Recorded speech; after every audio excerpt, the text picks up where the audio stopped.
Hi guys, welcome back to my channel. My name is Sana. You are watching Sana Tech YouTube channel. In this video, I am going to teach you how to fix AirDrop not working on iPhone after iOS 17 update without wasting any time. Let's start this video.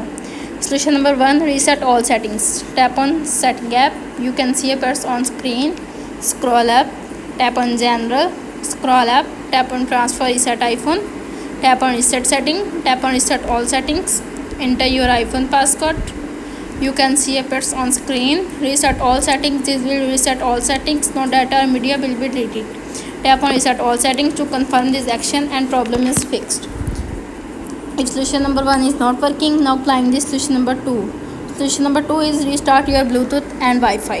Tap on setting app. Tap on Bluetooth. Bluetooth toggle off and 10 to 20 seconds back toggle on and go back. Tap on Wi-Fi. Wi-Fi toggle off and 10 to 20 seconds back toggle on and problem is fixed. If solution number 2 is not working, now applying this solution number 3. Solution number 3 is update iOS version. Tap on setting app. You can see appears on screen. Scroll up. Tap on general. Tap on software update. If update is pending, download and install the update and problem is fixed. If all solutions are not working on your iPhone, simply contact me support.apple.com and fix your problem. How to fix AirDrop not working on iPhone after iOS 17 update successfully. That's it. If the video helpful to you, please don't forget to share and subscribe my YouTube channel. Thanks for watching.